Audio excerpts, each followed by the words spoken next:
sexy pop.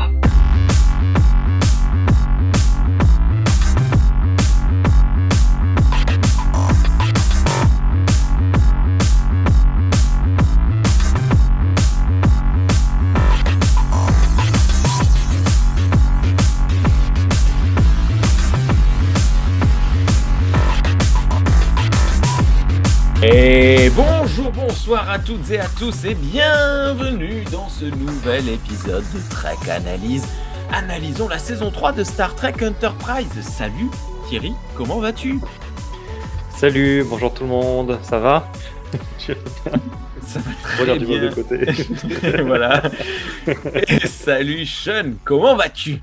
Ça va très bien. Qu'est-ce que t'as comme t-shirt aujourd'hui ? C'est pas The Night Guard, ça c'est du Star Wars. Non, c'est Link. C'est à cause de, on dirait un casque, tu sais, qu'ils ont là sur la planète Yavin. C'est ses cheveux. Ouais. Au beau Link. Bah écoute, il va Voyons falloir qu'il donc. retourne chez le Il est coiffeur. tellement bien coiffé que... Ah, ok. Ah, mais c'est parce qu'il est pas vert, c'est pour ça qu'on le reconnaît pas. Ouais, c'est pour ça, on le reconnaît pas. Voilà, oui, c'est ça. Nous nous retrouvons ce soir, ou ce jour, si vous nous écoutez pendant que vous êtes à table, pour parler de l'épisode 8 de la saison 3 de Star Trek Enterprise, l'épisode qui s'appelle Twilight, ou en version française, Une autre dimension.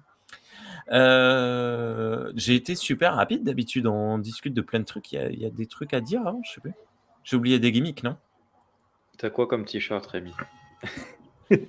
J'ai un t-shirt avec un singe qui joue à un western, mais avec une banane au lieu d'un pistolet. Hein, okay. Western. On va vraiment dû le porter pour l'épisode prochain. Hein. Voilà. Pendant que les cloches sonnent dans mon village, je suis désolé si ça s'entend. Oui, si, on voulait répondre à un commentaire qu'on avait eu. Oui. Sur je sais plus quelle émission où Sean avait dit que on parlait des contradictions, donc les séries qui se contredisent elles-mêmes, il me semble. Ah, c'est pas le commentaire auquel je pensais. Ok. On avait été d'accord pour dire qu'il y en avait plus dans les séries actuelles. Voilà, on avait un peu dérivé de notre sujet par rapport à avant. Et donc, il y a quelqu'un en commentaire qui nous a dit bah non, c'est pas vrai. Les séries d'avant, il y avait plein de contradictions aussi dedans. Et il nous a fait une liste de contradictions qu'il y a. Alors, je vais pas rentrer dans le détail de la liste. Il y a des choses avec lesquelles je suis pas d'accord, mais c'est pas ça l'important, on va dire. Moi, le truc qui m'a marqué dans cette liste, c'est que il doit y avoir 3 séries plus un film différent dedans. Et je me dis, les anciennes séries Star Trek, ça fait un peu plus de 700 épisodes. Forcément qu'il y a des contradictions dedans. Donc évidemment, si on va chercher sur 3 séries plus un film, si on va chercher finalement sur tout ce qu'il y a eu avant, évidemment qu'on est capable de faire une liste de contradictions et de donner l'impression qu'il y en a plein, ou d'avoir l'impression qu'il y en a plein. Mais en fait, si tu regardes par rapport aux gens... il faudrait en fait prendre une série qui a le même nombre d'épisodes, même pas d'épisodes, de minutes de visionnage qu'une série actuelle et comparer. Et en vrai, nous ce qu'on a dit, ça correspond à nos impressions, mais on n'a aucune preuve, parce qu'en fait, pour avoir des preuves, il faudrait faire lister toutes les contradictions de toutes les séries, et puis après faire des pourcentages et dire, voilà, en pourcentage de minutes à l'écran, il y a tel pourcentage de contradictions dans les anciennes, tel pourcentage dans les nouvelles, voilà, et on voit vraiment s'il y a une différence ou pas. Mais en fait, c'est un travail colossal, personne ne va jamais faire ça. Donc malheureusement, on sera obligé de rester sur des impressions. Et malheureusement, le commentaire que cette personne a posté, merci de l'avoir posté, hein, par contre, c'était intéressant. Ouais. Moi, ça n'a pas changé mon impression générale là-dessus. Je voudrais aussi ajouter que c'est un peu à double face cette histoire, parce que nous, ici, on a l'impression qu'il y a beaucoup plus de contradictions dans le Star Trek moderne, le Star Trek courant. Non seulement moi j'en ai l'impression qu'il y a plus de contradictions au sein de chaque série vraiment à l'interne, mais aussi il y a l'impression qu'il y a plus de contradictions, plus de choses qui contredisent les anciennes séries. Mais pour défendre un peu les créateurs, plus il y a d'épisodes, à chaque épisode qui sort, à chaque série qui sort, ça devient de plus en plus compliqué de ne pas faire de contradiction.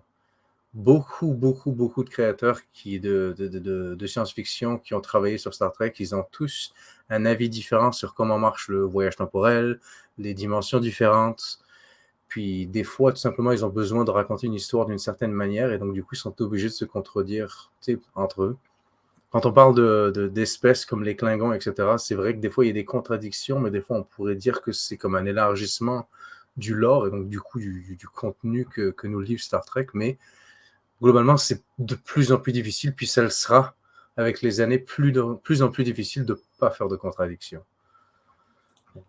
Juste pour ajouter ça, pour les défendre un peu, les gens qui créent ça en ce moment. Bah, Après, sur ce bon, point-là, saison 1 de Discovery, 15 épisodes, tabassé de contradictions par épisode. C'est juste, Thierry, c'est un peu ce que voulait faire Yves Raduca dans ses critiques d'épisode par épisode de chaque nouvelle série qui sort, où il les pointe à chaque fois, hein, ces oui, contradictions. mais le truc, c'est que du coup, on a des listes, enfin des listes. Ouais, on a Voilà. un côté, on a seulement un Voilà. pan, on n'a pas l'autre, hein. Oui, c'est vrai. Ouais, c'est ça. Ouais. Donc on peut Ouais, toujours ouais. pas vraiment comparer, quoi. C'était un commentaire juste, excusez-moi, Sean, un commentaire de Fabrice M1, merci beaucoup, parce que ça fait plusieurs fois que tu nous commentes, c'est très gentil. Commentez cette vidéo pour remercier Fabrice, dites-le. Oui, mais oui, merci. Même si on n'est pas tout à fait d'accord, c'était intéressant à noter quand même. Tant qu'on est sur le sujet du nouveau Star Trek, il y a un peu des mauvaises nouvelles, même si vous n'aimez pas forcément la série, c'est quand même triste à savoir. Rien n'est signé pour la suite de Lower Decks.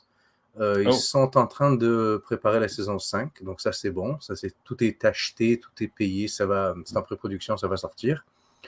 Mais vu l'avenir incertain de Paramount, Viacom CBS, tout ça, et surtout de la situation de la licence Star Trek en ce moment chez eux, Mike McMahan, le créateur et l'écrivain principal de cette série, a récemment dit qu'ils n'ont aucune nouvelle. Ils n'ont aucune nouvelle bonne ni mauvaise sur la série, mais ça va être la première année qu'on est dans cette situation-là. Normalement, quand une nouvelle saison sort, on est déjà en train d'annoncer comme la deuxième après. Ouais. Ils en ont une en production, une qui vient d'être validée, alors que là, c'est la première année que non. Donc, ça marquerait peut-être potentiellement la fin de Lower Decks. Après, c'est une situation qu'avait vécu Discovery, je crois, en saison 3 ou oui. 2 ou 3. Oui, Discovery avait vécu ça. Ils ont pris la décision de continuer. Donc là, on va avoir la 5e saison et la finale donc, de Discovery qui va sortir. Lower Decks reste quand même une fan favorite. Donc, oui, c'est pour ça que je dis, il y a beaucoup de monde qui ont bien aimé ça. En tout cas, Discovery, 5 saisons, Picard 3, Prodigy 6 se font racheter, on verra la deuxième. La deuxième est faite. Il faut juste que quelqu'un puisse l'héberger. Pour le moment, tant que personne n'achète les droits de Prodigy, on ne verra jamais la saison 2. Ça restera à vie dans les archives de Viacom CBS. Ça serait Ce sera disponible dans 50 ans. Comme Catwoman. Ouais, voilà, c'est ça. C'est les trucs. Non, Bad Girl, pardon. Non, Bad Girl, oui. Enfin, Bad Girl, je crois qu'ils sont arrêtés. Ils n'ont pas fait la post-prod, si. Non, il manquait un peu d'effets spéciaux, je crois. Ouais. Mais. C'est là, ça attend, sur une étagère. Autre commentaire ? Sauf si Thierry, tu voulais rebondir ? Non, moi c'est bon. Ouais. Autre commentaire de Brigitte9158 qui nous remercie. Merci à toi, Brigitte. Et qui nous dit où se trouve The Expanse sur une carte ? En haut à droite. Je n'étais pas prêt, moi. Est-ce que je dois sortir ma carte, c'est ça? L'astuce, c'est que quoi qu'il arrive, rappelez-vous ce qu'on a dit précédemment, il n'y a aucune carte officielle. Toutes les cartes officielles se contredisent. Ouais. ce qui fait un lien avec le précédent commentaire. Oui, il y a des trucs canons dans le sens où des fois sur des écrans dans la série, on voit des visualisations de cartes. Et c'est ça que tu veux dire quand tu dis que Discovery c'est pas canon. Ok, je comprends bien. Et donc du coup, il y a des bouts de cartes canon, mais là la carte qu'on voit là, par exemple, elle est pas canon. On l'a jamais vue en entier sur un écran. Non, alors techniquement, si vous voulez vraiment le breakdown, ça c'est pas canon. Ça c'est dans des livres adjacents à Star Trek. C'est des livres officiellement sortis, mais c'est pas canon.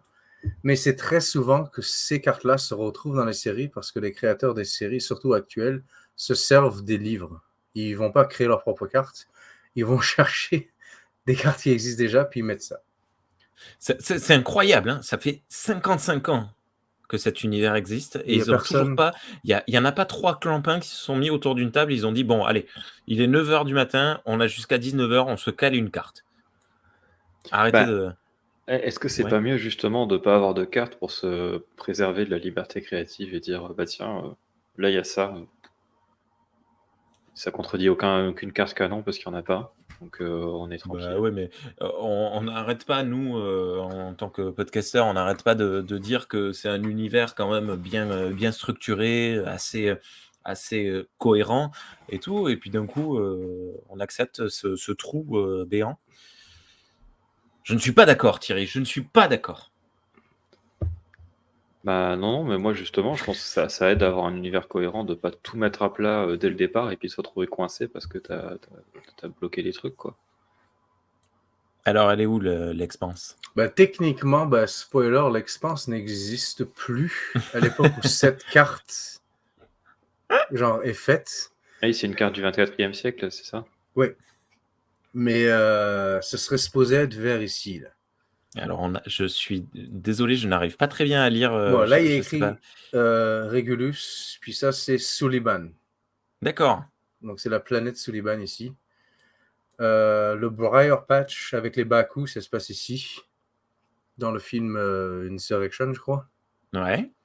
L'excellent film Insurrection. Et nous, Sol, c'est ici. D'accord. Nous sommes donc au centre de l'univers. On est littéralement sur la frontière entre alpha puis bêta. Mais oui, donc nous on est ici, tout se passe globalement ici. Là. Terra Prime, c'est là. Vulcain, c'est pas loin. Là. Tout est plus ou moins globalement là, mais du coup, c'est ici. Ouais, ça serait supposé se passer ici. Les Klingons sont là, et ça, c'est les Romulans. J'aimerais bien une carte en 3 dimensions quand même, parce que on fait beaucoup de cartes à plat, hein, ce qui est normal, mais est-ce qu'il y a une partie de la Fédération qui prend de l'espace au-dessus du Klingon et une partie du Romulan en dessous, etc. Une carte en VR. C'est aussi pour ça que je pense que pas avoir de carte canon, c'est mieux. Et pour une autre raison aussi, c'est que une galaxie, ça bouge. Les étoiles, ça bouge. Tout qui bouge les uns par rapport aux autres, il y a tout qui bouge dans tous les sens. Ce qui n'aide pas en termes de cartographie stellaire. Surtout si tu veux l'imprimer sur un livre, etc. Donc, justement, tu viens de dire Galaxy, ça me permet de me rappeler que nous sommes soit visibles sur YouTube, mais également écoutables sur les flux RSS de Galaxy Pop. Et à l'heure où vous nous écoutez, où vous nous regardez, le week-end prochain, le week-end du 28 et 29, il y a un bruit incroyable chez un de vous deux, je ne sais pas ce que c'est. Comme des freins, ou je sais pas, un camion. Et à l'heure où vous nous écoutez, le week-end prochain, le week-end du 28-29 octobre, il y a un festival dans le sud de la France qui s'appelle Podcastre. Et oui, le festival du podcast créé par Bad Geek, qui s'appelle Podren normalement, s'exporte, vient en terre sud, en terre sudienne, sudiste, pour la première fois dans un podcast, un festival qui s'appelle donc Podcastre, et Galaxy Pop et moi donc serons présents sur place. On animera même en direct sur scène et ce sera diffusé sur Twitch une petite émission de 1 heure, 1 heure et demie, je crois, un truc comme ça. Ne demandez pas le sujet, je ne le connais pas. Et voilà, donc, si vous ne savez pas quoi faire le week-end prochain, on se retrouve à Castres. Et ouais, il se passe des trucs à Castres. Bien, on démarre? Non, avant de démarrer. Ah oui, avant de démarrer notre jeu. En plus, je casse mon matériel. En plus, grosse blague, je ne savais pas quoi faire et donc avant de partir et de venir enregistrer, je suis allé voir mon épouse et je lui ai posé une question. Je suis en train d'écrire, sa réponse. Je lui ai posé la question, je lui ai dit: «C'est qui ton personnage préféré dans Star Trek Enterprise?» Et là, elle m'a regardé, elle m'a dit: «Picard». Donc j'ai dit: «Non, attends, on change de sujet. C'est pas ça ma question». Ma question a été finalement: quel est le personnage de Star Trek global que tu aimes le moins? Pour vous donner c'est pas un indice, mais plus une direction, il s'agit d'un personnage féminin. Sean, Beverly Crusher. Non. j'ai oublié de le dire, donc je l'ai écrit. Nous voyons toujours où on en est. Beverly Crusher, nous dit Thierry. Ça, c'est... Un personnage féminin. Ouais. Ah, Ça, alors, je ça, ne c'est- lui ai pas attends. demandé un personnage féminin que tu n'aimes pas. Je lui ai Ouais. dit qui était le personnage que tu aimais le moins. Et c'est pour vous Est-ce orienter. est-ce qu'elle a vu tout Star Trek? Ah Elle n'a pas vu Elle n'a CNJ. elle n'a pas vu, elle n'a pas vu Lower Decks, elle n'a pas vu les nouvelles séries. Elle ne les a Donc elle Discovery, a elle l'a vu pas vu. Discovery. Elle a vu Discovery. Oh. L'empereur Georgiou. Oh. Bon. Désolé. Denis, il est fan de Michel Yeo, donc il n'est pas content. C'est pas possible, personne peut détester Giorgio. Désolé, j'ai révélé que t'avais. L'empereur. Ah ouais, d'accord. Ah oui, d'accord. Ah ok. Ok, Pas c'est le vrai que c'est capitaine. possible. Impératrice. Oui, l'impératrice. Ok, c'est noté. Nous avons donc nos deux réponses et je révélerai qui est le personnage que mon épouse aime le moins dans une petite trentaine de minutes. Mais tout d'abord, go! Saison 3, pas saison 8, saison 3, épisode 8, Twilight, une autre dimension, diffusée pour la première fois le 5 novembre 2023, ça va bientôt faire 20 ans. Comme d'hab, les retours positifs. Twilight est un excellent épisode, l'un des meilleurs d'Enterprise à n'en point douter. Scénario excellent et le twist final très bon. Punaise, ça, la dernière phrase, elle vient de Yves Raduca. Même lui a aimé cet épisode et il indique même que cet épisode fait partie de son top 10 de tous les épisodes Star Trek. Retour négatif, j'ai une indigestion de leur tartinage de culture états-unienne vieillotte. Ça, c'est pour rapport à la référence à Rosemary's Baby. Et du coup, moi, je me tourne vers vous deux. Suis-je le seul à ne pas avoir aimé l'épisode Twilight? Alors, moi j'ai deux problèmes avec cet épisode. Ouais. Mais. Ah, je le déteste pas. J'ai pas dit que je le détestais, mais je l'aime pas bien. Voilà, ça va, je l'aime quand même. Ok. Et toi, Sean? Je suis ni dans le camp des j'aime, ni dans le camp des j'aime pas. Je D'accord. m'en fous pas mal de l'épisode. Eh bien, c'est quand même surprenant parce que cet épisode, sur le forum de la... C'est lequel celui-là? Mince, ça y est, j'ai perdu. Hop. De la CFST, de la communauté francophone de Star Trek, l'épisode a une moyenne de 7,29 sur 10 et sur Ultime Frontière, 9 sur 10. Ce qui fait une moyenne de 8,15. Il me semble que c'est la... Non, c'est pas la meilleure note de la saison. C'est la troisième meilleure note qu'un épisode de la saison 3 aura sur Ultime Frontière. C'est un épisode... je parlais de fan favorite tout à l'heure. C'est un épisode extrêmement aimé. Et je dois avouer que je ne comprends pas pourquoi. Alors, je vais pas... Comme je viens de le dire, je ne l'ai pas détesté, mais... Enfin, c'est pas ouf, quoi. Alors oui, il y a de l'esprit trekien, c'est vrai, mais voilà, dans un terme de continuité, comme on est en train de le regarder tous les trois ensemble, et vous qui nous regardez derrière votre écran, ou qui nous écoutez derrière vos écouteurs, je le trouve très moyen. Et en termes de série entière dans Enterprise, je le trouve plutôt moyen. Et dans l'ensemble de Star Trek, je le trouve très moyen. Bien, mais pas ouf, quoi. Je ne comprends pas tous ces avis dithyrambiques. Voilà. Est-ce que tu as parlé d'IMDb? Non. Parce que pour soutenir les forums français, c'est le mieux noté de Ah ouais? IMDb de toute la série. Pouah. Il est à 8.6. Ah oui. Ce que je trouve Non, mais attends, dingue, mais ils ont pas dingue. vu Dear Doctor, ils ont pas vu. Il y a littéralement similitude 2 épisodes après. Tu sais. C'est incroyable. En tout cas. Bon, Non, je suis assez comme toi. Je trouve que on va pouvoir trouver des points forts à cet épisode, puis des points négatifs. Mais je pense que surtout, ce qui est c'est le placement de cet épisode dans la saison 3. Il vient vraiment casser un rythme que la saison se crée. Puis même si, tu sais, je peux comprendre qu'on peut aimer, genre, plus jamais de la vie, je mettrais ça dans un top 10 du genre tout Star Trek. Je trouve ça un peu. est-ce Un que peu- tu un le peu mettrais hype, dans un là. top 10 de la saison 3? Non, non. À date de ce qu'on a vu, non. Alors, vu qu'on en a vu que 8, si je ne me trompe pas, Il il fait y est pas forcément. le top 10. Il fait pas le top 10. Il n'a pas la place. Moins 2 sur le top 10. Moins deux. Non, Ah oui, non, mais tiens, tu sais, chose qu'on m'a... J'ai eu un retour aussi, je ne voulais pas partager.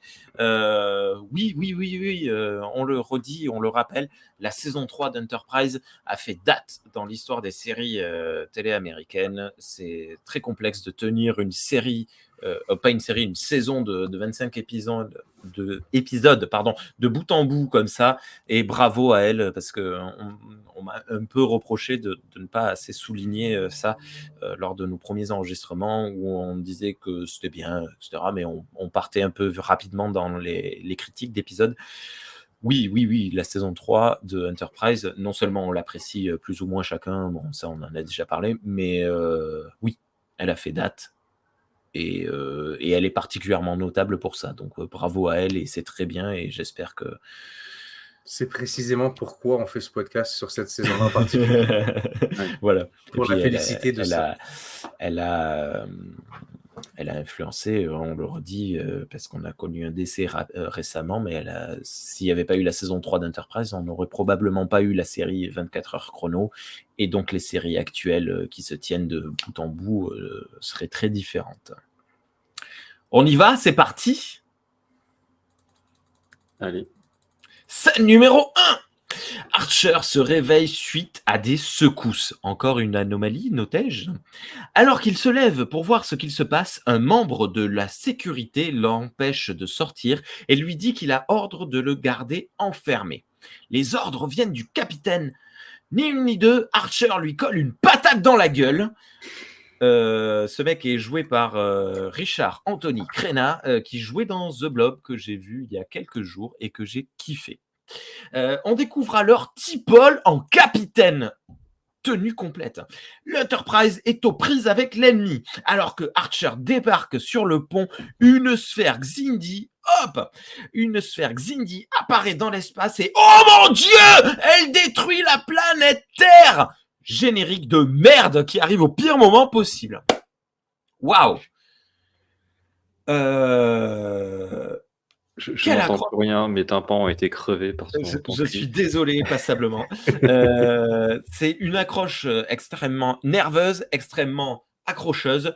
Manque de bol, l'épisode s'appelle Twilight, ou en français Une autre dimension, donc je n'ai aucun doute sur ce qu'il va venir, je n'ai aucun questionnement, je n'ai rien, parce que je sais que quoi qu'il arrive, ce que je vois ne s'est pas produit, ou va être annulé, ou etc. Parce que oui, j'ai déjà vu plein d'épisodes de Star Trek démarrer comme ça, et oui, Twilight, je sais que c'est une référence à The Twilight Zone, donc choqué pour choquer. Voilà, c'est dommage. Non. Oui et non, comme tu dis, Star Trek nous a aussi habitués à des trucs comme ça, donc voilà, on sait. Par contre, à la limite, ce que ça nous dit surtout, c'est que ça va peut-être pas faire avancer l'intrigue de la saison. Parce que du coup, on sait qu'il va se passer des trucs de fou et qu'il y aura le bouton reset à la fin. Et voilà. Déjà arrivé qu'Enterprise en particulier nous surprenne en changeant des choses. Tu sais, ils ont fait des zombies, mais effectivement, comme on en a parlé, Thierry l'a dit, ils ont fait des zombies, mais intelligents. Ils auraient pu faire une espèce de attention, c'est pas tout un rêve ou c'est une réalité Attention. tu sais, qui pourrait exister ou que tu sais qu'il va falloir éviter avec des actions futures dans la saison, quelque chose comme ça, tu sais.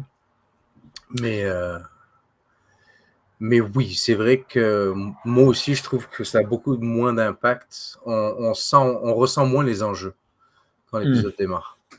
Par contre, gros point positif, et là, vous avez l'image, la sphère est impressionnante. Et l'image de la destruction de la Terre est. Je ne sais pas si vous vous souvenez le premier épisode, la destruction d'une partie de la Terre, comparé à là, enfin, c'est pas le même budget, quoi. Hein, c'est pas le même niveau. Hein, c'est vraiment joli. Après, là, c'est parce qu'on voit pas de gros plans, je pense aussi. Ce qui marchait pas très bien sur la destruction sur la Terre, c'était un peu les plans plus serrés. Ouais, ils se sont peut-être dit, on va peut-être pas reproduire la même erreur. Hein. Ouais, c'est vrai. Mais c'était assez cool. Scène numéro 2. Archer se réveille de nouveau et cette fois il a l'air vieux. Il se trouve cette fois dans une pièce inconnue. Alors qu'il observe les environs, il se voit dans un miroir et et note qu'en effet il a bien vieilli. Sa réaction nous prouve qu'il se passe quelque chose de très étrange puisqu'il semble faire des bonds temporels. Ça c'est moi qui ouais, j'ai peut-être pris de l'avance, mais bon.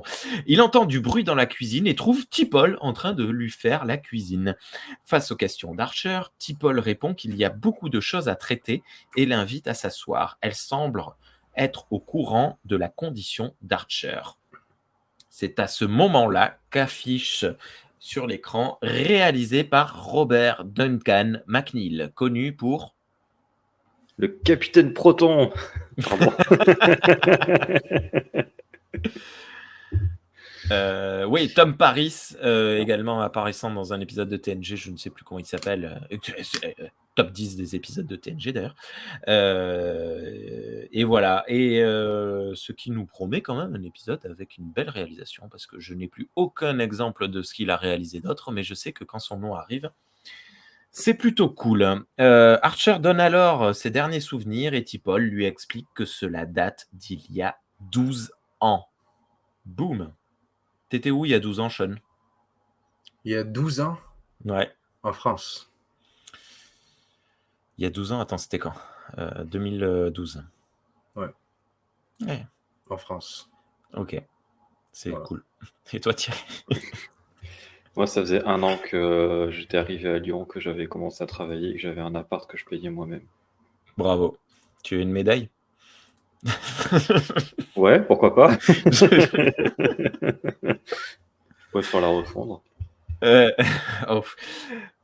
Scène numéro 3. Flashback. Archer et T'Pol sont dans un couloir. T'Pol tombe. Qu'est-ce qui reste? Je lis mes blagues. Alors, à savoir... J'ai vu l'épisode il y a 2 ou 3 semaines, je ne sais plus. J'ai revu l'épisode, mais sans les notes. Et du coup, je redécouvre mes blagues de l'époque. Alors qu'Archer propose à T'Pol de regarder un film horrible, une secousse... Il y a eu un plantage. Tout le monde est là? Non, je suis là. Waouh, j'ai eu un widescreen de la mort. Ou alors c'est toi qui es plus là, je sais pas. Non, c'est bon, tout va bien. C'est ta vision qui a fait ça? Je sais pas ce qui s'est passé, tout mon écran est devenu blanc. Archer, non, alors une horrible... Elle veut regarder un film horrible, donc à savoir Rosemary's Baby, hein, référence à ce qu'on disait un peu plus tôt. Une secousse fait son entrée. Archer appelle le pont et c'est Reed qui répond que la nacelle tribord s'est éteinte et qu'ils sont proches d'un champ d'anomalie. Mayweather est tellement nul qu'il n'arrive pas à éteindre le vaisseau. Une anomalie frappe alors Archer et T'Pol. La jambe de celle-ci est alors écrasée par une poutrelle et oh mon Dieu, une autre anomalie fait son approche. Archer dégage T'Pol, mais il prend la vague de plein fouet et tombe dans les vapes. Désolé pour le tacle gratuit à Mayweather, mais il dit un truc, Archer lui ordonne d'arrêter le vaisseau et Mayweather dit je peux pas. T'es pilote, tu tournes le contact, je sais pas. Enfin bon, bref. Non, mais c'est pas le pauvre, il sert vraiment pas à grand chose, quoi. Et pourquoi est-ce que c'est Reed qui est sur la passerelle et pas Tucker? Ah, Aucune idée. voilà. Du coup, pour défendre Travis, les injecteurs de la proue ont fondu. Et donc, du coup, les commandes du pont ne répondent plus. Voilà. Ok. C'est pas Ok. juste qu'il peut pas. Ouais, S'il peut pas, mais c'est pour ça qu'il peut pas. Voilà. Ouais. Ils ont trouvé une raison. Pour défendre, aussi pour défendre Rosemary's Baby. C'est un film Paramount. Et donc, du coup, Enterprise est limité à uniquement diffuser des films Paramount. Ils n'ont pas les droits pour mettre autre chose. Comment il s'appelle ce film de Michael Mann, là, le seul qu'il a raté mince, ah bon, tant pis, Michael Mann, filmographie, 30 secondes, désolé. Il est bizarre ce titre de film. La forteresse noire, hein, The Keep. Ils auraient pu citer celui-là qui, pour le coup, est vraiment mauvais. Bref. Scène numéro 4. Dans l'infirmerie, Archer se réveille. Phlox lui explique « Aïe, aïe, aïe, à cause de l'anomalie, Archer n'a plus de mémoire à long terme. » Phlox lui explique alors qu'il se souvient de tout ce qu'il s'est passé avant l'anomalie, mais que rapidement ses souvenirs se dissipent. Ça fait déjà d'ailleurs 3 jours qu'il est à l'infirmerie. En gros, il a l'Alzheimer de l'espace. Hop, n'oublie pas de me dire quand tu as des captures d'écran, si j'oublie, désolé. Ce qui est cool dans ce traitement, c'est qu'on n'a pas c'est que justement, on n'est pas dans un jour sans fin avec le héros qui doit expliquer à tout le monde ce qui se passe tous les jours. Non, c'est l'inverse. Et ça, moi, c'est un truc que j'aime bien dans l'idée, dans le concept.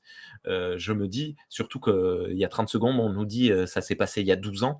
Donc pendant 12, déjà, 365 fois 12, tu vois, il faut lui expliquer tous les jours ce qui s'est passé. Aujourd'hui, c'est ton anniversaire. Attends, comment ça se fait? Eh ben ouais. Et du coup, c'est assez. Ça, pour le coup, moi, je trouve ça assez cool, assez prenant. Chouette scène. Est-ce que tu le mettrais dans un dans la top 10 des maladies de l'espace? Non, mais est-ce que tu mettrais ton patient dans un coma en attendant d'avoir une solution plutôt que de lui expliquer tous les jours? Ou est-ce que tu le laisserais vivre?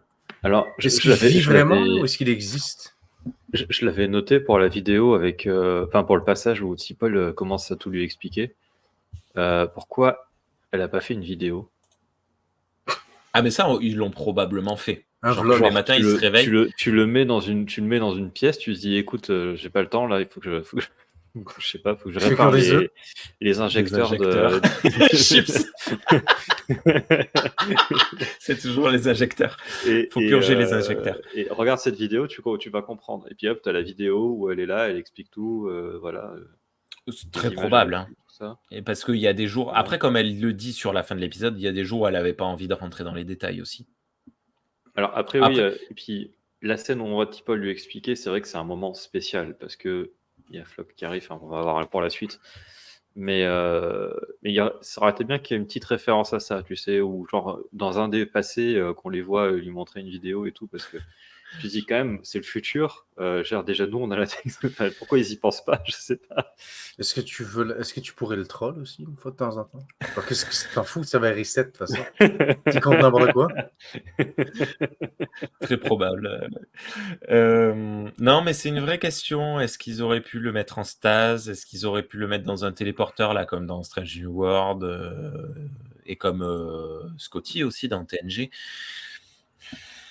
En vrai, est-ce que c'est humain de le mettre en stase aussi pour ça? C'est ça le problème, c'est que quoi qu'il arrive, en fait, t'as pas de solution. Est-ce que c'est plus éthique, plus moralement droit de le garder en vie puis de lui expliquer, de le garder en vie certain, mais de lui expliquer tous les jours et qu'il revive ça que de le laisser dans un coma? Alors déjà, il y a... Wow, je suis en Putain, plein plein écran. écran. J'ai voulu faire une blague, ça n'a pas marché. Alors ça...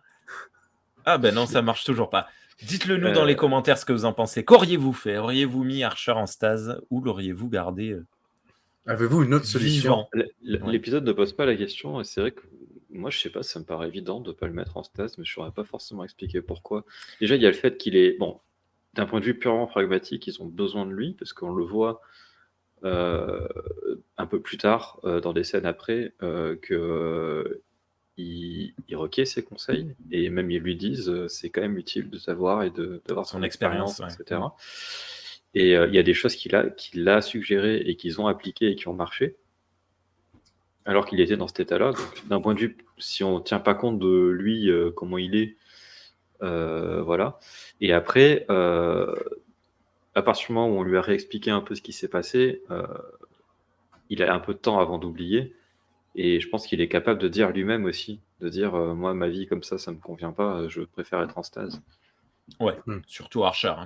Mais après, une fois de plus, ça rappelle la condition des personnes qui ont Alzheimer. Moi, mes 2 grands-pères ont eu un acté Alzheimer et un autre une démence quelconque.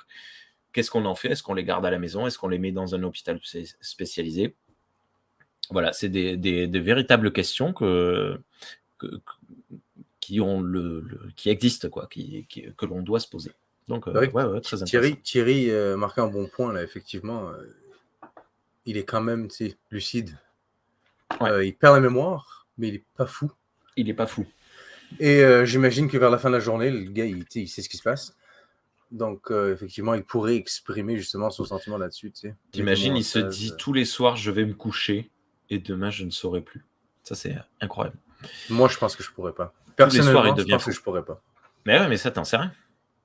Oui, c'est vrai. Puis je le saurai jamais, de toute façon. Ah, on en reparle demain quand tu te souviendras pas qu'on a enregistré. C'est ça. Hein? Scène numéro 5.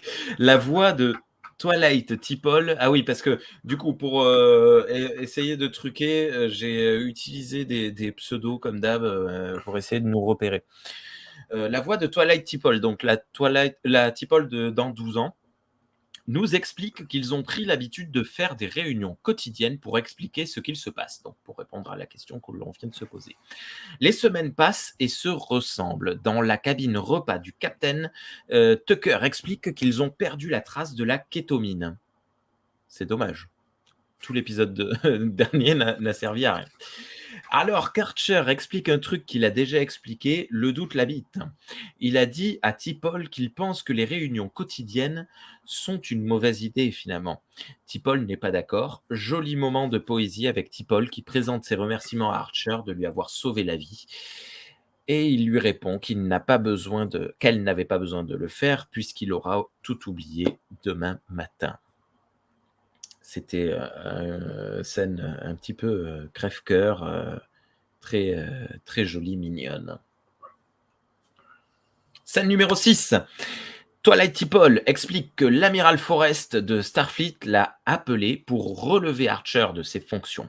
Elle indique également que Phlox a découvert que les parasites dans la tête d'Archer viennent d'un endroit en dehors de l'espace-temps. Donc, d'ici la fin de l'épisode, on va avoir droit à une boucle temporelle ou un reboot, voilà. Elle explique alors la scène numéro 7 que l'on va présenter dans quelques secondes. J'ai vu un flash, t'as changé un truc? Non. Ce qui donne réponse à la question qu'on s'est posée en début de saison, savoir si c'était T'Pol ou Tucker qui était supérieur à l'autre. Eh bien, d'après Forrest, c'est T'Pol. Et d'ailleurs, on en reparlera dans quelques secondes de ça. Rien à dire, je continue? Non, vas-y, continue. Scène numéro 7. Alors que l'Enterprise a découvert la cachette de l'arme Xindi, 2 vaisseaux les attaquent. Oh! Mayweather est mort! Et je n'éprouve aucun sentiment. Les Xindi abordent le vaisseau et des reptiliens avancent. Cette fois, certains se font tuer, et ça, je trouve ça cool.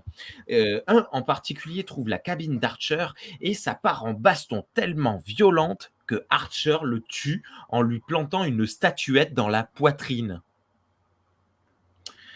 Alors que le vaisseau Xindi... Ouais. Est-ce que vous avez remarqué ce que c'était cette statuette? Au début, je croyais que c'était un jouet. C'est Alors, Cochrane, non? ouais, c'est ça. C'est Ephraim Cochrane et c'est une réplique de la statue que décrit Jordi dans First Contact, qu'on n'a pas vu, mais voilà. C'est ouf. ça. Merci Cochrane. S'il n'avait pas inventé la distorsion 90 ans plus tard, Archer n'aurait pas pu planter un Xindi. Alors que le vaisseau Xindi est toujours attaché à l'Enterprise, Captain T'Pol prend les commandes et vient fracasser le vaisseau Xindi abordé contre un autre vaisseau Xindi, arrachant au passage la moitié de la nacelle de l'Enterprise. Une radicalité incroyable. Le combat est terminé. Pas de piou-piou pampan cette fois. Je note un truc, que personne ne vienne me dire quoi que ce soit à propos de Riker qui prend le joystick de commande dans... Je sais plus lequel film, parce que c'est exactement ce qu'elle fait. Elle prend la manette et... Bref. C'était incroyable, cette scène. Ouais. Ouais, c'est. En plus, ils cherchent des manières différentes de faire du combat spatial et c'est ça qui est intéressant aussi, quoi. Ah ouais. Comme là, tu vois, j'ai même pas pu le décrire réellement ce qui se passe parce que c'est très visuel et très particulier. Je crois qu'il y a une mitraillette chez toi, Toti. Ouais, c'est mon clavier. Kral. Quand Kral, le Star Trek Beyond, parle des Indies, si quelqu'un se rappelle, il dit I fought the Xindi for you. Je me demande de quoi il parle parce que personne ne s'est jamais battu contre un Xindi, jamais, dans Star Trek Enterprise. Sauf effectivement dans cet épisode-là où il y a une baston, il y a vraiment une guerre. Donc du coup, je pense que Simon Pegg a dû voir cet épisode puis zapper que c'était dans une réalité alternative. Du coup, Eh ben non, on est dans la KTL, hein, donc peut-être que dans l'univers de la KTL... peut-être que oui. C'est ça l'univers de la KTL. Comment? Si ça se trouve, l'univers de la KTL, d'où le point de départ, c'est ça. Ah, peut-être. La guerre des Xindi. Je sais plus, il y a plein de théories là-dessus. Mais oui, j'imagine qu'il devait être capitaine dans un vaisseau dans ce style-là, puis que ça devait être une baston comme ça. J'imagine Idris Elba aux commandes avec le joystick. Je kiffe ce mec, c'est incroyable. Ouais. Voilà. Bref, non, mais c'était une... Et puis moi, quand je l'ai vue, elle prend la manette et elle dit vas-y, j'y vais, je me suis dit, elle va les fracasser. Et quand elle le fait, waouh, quel moment de joie dans mon cœur. Mais c'est un rêve. We are in the Twilight Zone. Non, c'est pas un rêve, mais... Roddy Non, c'est McDowell. pas un rêve, mais... Non, c'est pas Roddy McDowell. N'importe quoi. Twilight Zone, Roddy McDowell. N'importe quoi. C'est Jordan Peele maintenant. Oui, Jordan Peele, allez hop. C'est numéro 8. Dans le briefing, dans la briefing room, Phlox annonce 23 morts. Reed explique avoir 9 prisonniers, mais qu'il n'a de la place que pour 2. Tucker dit qu'il faut les balancer par le sas. À nouveau, une radicalité assez effroyable. Mais non, ils seront gardés dans les cabines, ça va. Tucker annonce au moins 6 mois pour les réparations. C'est la merde. C'est la marde, comme on dit chez toi. Alors que le reste de l'équipage est reparti à ses fonctions, Tucker vient confronter Captain T'Pol en lui reprochant d'avoir percuté le vaisseau ennemi. Il lui reproche également d'avoir enchaîné les erreurs depuis qu'Archer est souffrant. J'en connais 2 qui vont plus trop se toucher les nodules. C'était intense. Bonne réponse de T'Pol qui lui dit si t'es pas content, appelle Forrest, mon petit gars. Elle lui dit c'est qui le patron? Enfin, dans le sens. Après, ce qui est intéressant aussi, c'est que elle le pense réellement. Elle lui dit aussi si t'es pas content, appelle Forrest, parce que c'est Forrest qui peut faire quelque chose, quoi. Quelque chose à dire ou pas? Briefing room, ouais. C'est rien vraiment, mais il faut noter que au début de la série Enterprise, il y a vraiment un gros problème et un gros clash entre les humains puis les Vulcains. Oui. Puis je pense que personne aurait été à l'aise à donner l'un des uniques vaisseaux humains à un Vulcain. Le fleuron. Et là, c'est T-Paul qui commande et personne n'a de problème avec ça. C'est même pas mentionné, c'est même pas un point d'intérêt dans l'épisode. Donc, c'est quand même pour Voilà. montrer qu'il y a eu un changement déjà au niveau des mentalités, je pense. Pas mal de monde, mais aussi, il y a une appréciation pour T-Paul qui s'est développée. Elle a plus que Bien fait vu. ses preuves, hein, de toute façon. Dans l'équipage. Scène numéro 9. Twilight T-Paul explique à Twilight Archer qu'ils ont tout de même fini par trouver l'endroit où étaient fabriquées l'arme, mais qu'ils sont arrivés trop tard. La nouvelle étoile de la mort avait déjà été déployée. La Terre a été détruite et Twilight T-Paul rajoute que les Xindi n'ont pas seulement détruit la Terre, mais également toutes les grosses colonies. Il ne reste qu'environ 6000 humains. Wow. Sauf que, une fois de plus, je n'éprouve rien. Twilight Archer sort de la maison et on découvre qu'ils vivent désormais dans un genre de bidonville. J'ai cru voir... Ouais, voilà, il y avait une image. Coupure pub. Beau CJ. Alors, voilà, j'allais dire, tu vois, sur la capture... ouais. Ouais. Mais dans la continuité de l'épisode, ça passe plutôt bien. Ça se voit très clairement que c'est du CJ, mais ça, c'est pas dérangeant. Puis je trouve que c'est assez C'est créatif. bien intégré, par contre. Il n'est pas comme Thierry où on voit, tu vois, ses cheveux, ils se téléportent. J'espère vraiment que on est capable de faire mieux dans Star Trek. C'était il y a 20 ans quand même. Ils n'avaient pas la même technologie. Non, mais là, on est capable de faire ça en direct. Il n'y a même pas de fond vert. C'est quand même. Oui. Oui, t'as un fond vert. Excuse-moi. Non, j'ai Non, pas non. de fond vert. Non, pas de fond vert. Oui. Bon, du coup, on est quand même capable. On a bien avancé. Ouais. Ouais. Non, mais après, avec le mouvement, je pense que déjà, ça se voit moins. C'est moins choquant avec le mouvement. Parce que l'image est en mouvement encore en plus. Et ouais, puis après, bon, je sais pas si peut-être pour les versions Blu-ray, ils ont peut-être amélioré un peu le truc, je sais pas, mis des filtres ou quoi. Parce que là, c'est les versions DVD. Hein. Moi, je vois pas la différence entre. Et j'ai vu l'épisode sur Blu-ray et sur Netflix. Là, avec l'image, concrètement, bon, il faudrait faire des vrais comparatifs, mais je n'ai pas l'impression. Donc, ça passe très bien. Mais de toute façon, ça, c'est un des points très positifs de l'épisode. Tout ce qui est effet visuel et pratique, la réalisation de manière générale de l'épisode est très bonne, je trouve. C'est Merci drôle de parce que l'ambition. Robert Duncan. Comment? Il y a une ambition visuelle dans cet épisode quand même. Ouais, tout à fait. Ouais. La bataille, là, les deux vaisseaux qui se percutent, incroyable.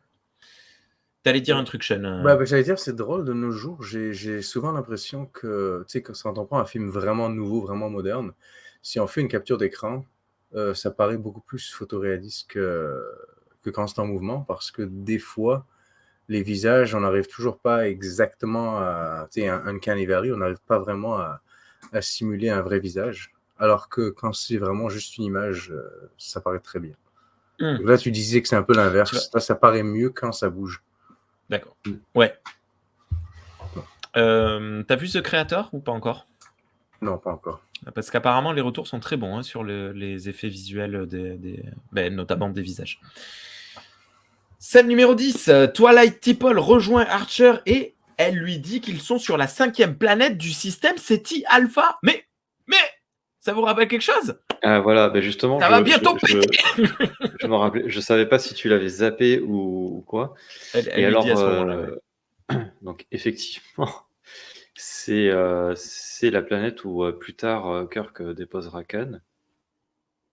Eh ben non, son équipage. parce que là, vu qu'il reste que 6000 humains, il y a très peu de chances que Kirk connaisse. Hein. Oui, non, mais d'accord, mais Tu vois ce que Par je veux contre, dire. où est le Botanibé? Où était le Botanibé lorsque les Xindi ont combattu les humains? Hein? Voilà. Ah bah, quelque part paumé dans l'espace, hein, de toute façon. Voilà.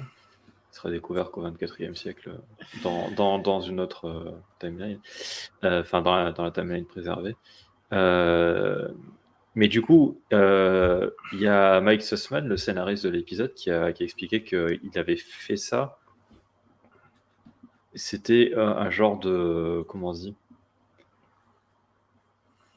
Pour donner un côté sombre, une espèce d'ironie sombre au truc. C'est-à-dire que si tu sais que cette colonie-là ne survivra pas. Ouais, c'est ça qui est catastrophique dans 100 ans, 200 ans, un truc comme ça. Non, même pas, oui, j'ai dit 24e siècle, je me suis planté, c'est Non, 23e non, siècle, c'est c'est donc c'est à peine voilà. après The Seed, hein, Donc c'est ouais, c'est à peu près une centaine d'années plus tard, plus ou quoi moins, quoi, quoi à qu'il 10 ans arrive, près. quoi, ils auront pas la technologie pour s'en sortir. Ah bah C'est non, mais ouf. clairement pas. Enfin, On ne peut ça défier les lois du temps. Ouais. voilà. Donc bon, voilà, c'est sombre. Pour le coup, tu vois, c'était, bah, c'est un clin d'œil, cool, quoi. Mm. T'Pol reprend et explique que l'Enterprise est toujours en fonction. Il patrouille dans le système. Twilight T'Pol explique alors que les survivants de l'attaque Xindi ont vu Battlestar Galactica et ont uni leurs vaisseaux pour trouver cette planète. T'as une image des vaisseaux, c'est ça? Hop là. Est-ce qu'ils ont mis un Galactica dans le fond pour répondre? Parce que c'est ce qu'a Non, je fait crois pas. Galactica, hein. Ils ont mis un Enterprise dans le fond. Bref. Scène numéro 11. Captain T'Pol est à bord de l'Enterprise en tant que capitaine. Un vaisseau vulcain les contacte. Dans la cabine, l'ambassadeur Soval vient voir T'Pol. Il lui demande alors de revenir sur Vulcain, car les convois humains sont attaqués par les Xindi. Elle refuse par loyauté envers Archer et l'équipage. Quelques échanges intéressants sur le fait que les Vulcains n'ont pas aidé les humains comme il l'aurait fallu à l'époque. Soval, contrairement à ce qu'on aurait pu penser, ne la force pas. Super scène. Là, pour le coup, c'est juste des échanges. On voit que, d'ailleurs, on le voit très bien sur la capture d'écran que tu nous as fournie, Thierry. Sa coiffure à T'Pol est en train de changer. Elle s'humanise quelque peu. Elle est moins bien coiffée qu'en temps normal. Bref, et j'aime beaucoup ces échanges parce que ouais, T'Pol remet directement en doute l'implication des Vulcains et de Soval sur l'évolution des humains et pointe du doigt que ouais, s'il les avait pas retenus pendant une centaine d'années, pas une centaine d'années, mais je sais plus combien d'années, peut-être que les humains auraient été mieux préparés, meilleure défense, etc., etc. Donc elle est assez énervée, mais quand même pertinente, je trouve. Oui, et ça éclaire un truc par rapport à ce que disait Sean tout à l'heure sur le fait que en saison 1, les humains ils aimaient pas trop les Vulcains, voilà, ils trouvaient pédants, machin, enfin ça se passait, il y avait des tonnes de tensions, et que là on voyait T'Pol en capitaine. Ça montre aussi peut-être que les humains aimaient pas trop les Vulcains aussi parce qu'ils les retenaient. Ils leur disaient de pas aller explorer parce que vous êtes trop cons et vous allez faire des conneries. Parce que en gros, c'est ça. Hein. Enfin, Les enfants doivent me détester. et du coup, là, en saison 3, et puis même du coup les quelques années après qu'on voit, les Vulcains ont fini par laisser les humains explorer et du coup, ça a pu jouer dans le fait qu'ils soient plus respectés par les humains, quoi. Et donc ça rappelle à la fois les tensions qu'il y a eu et pourquoi peut-être au stade où il y avait dans le flashback d'avant, enfin dans la période temporelle d'avant, il y avait plus de respect pour les Vulcains aussi. Très étonnant que les humains aient suivi conseil. Genre, je trouve pas que ce soit dans la nature. Genre, ça me paraît pas très humain de juste ah bon bah d'accord, on va attendre. De chialer, de se plaindre, mais d'attendre quand même. Ça me paraît plus être dans la nature humaine de faire comme j'y vais, fuck you. Après, c'est ce qui se passe dans ouais, mais ils n'avaient pas le choix. Hein. Dans le pilote d'Enterprise, Archer, mais ils n'avaient pas le choix. Il va se passer quoi? Les Vulcains vont faire exploser le vaisseau là? Non, mais déjà, je pense qu'il y a aussi une part de ressentiment sur le fait qu'ils n'ont pas d'aide technologique des Vulcains, puisque du coup, ouais, c'est surtout ils améliorent leur réacteur à distorsion un peu dans leur coin, de leur côté, machin. Et puis même, en fait, pour moi, dans le pilote, ils le font, parce que même Soval, il n'était pas d'accord pour que... Je sais plus si c'était Soval. Ouais, mais ça prend genre 90 ans. Bref, les Vulcains, ils n'étaient pas d'accord pour que Archer, il aille ramener le cadavre du Klingon. Ils étaient là, non, mais on le détruit, on dit rien, c'est pas vous. Voilà. Et c'est Archer qui a dit fuck you, moi j'y vais, quoi. Oh, mais ça a pris 90 ans. Fuck you all. Ça a pris un Klingon sur la planète, tu sais. Ouais, mais bon, après ça c'est dommage.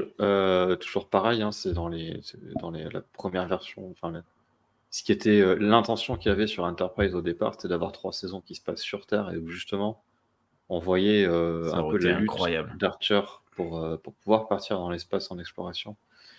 Et je pense que ça aurait été beaucoup plus développé, justement, pourquoi les humains ont attendu, pourquoi maintenant ils disent fuck you et tout ça. Enfin, c'est dommage, c'est expédié dans les 10 premières secondes de l'épisode.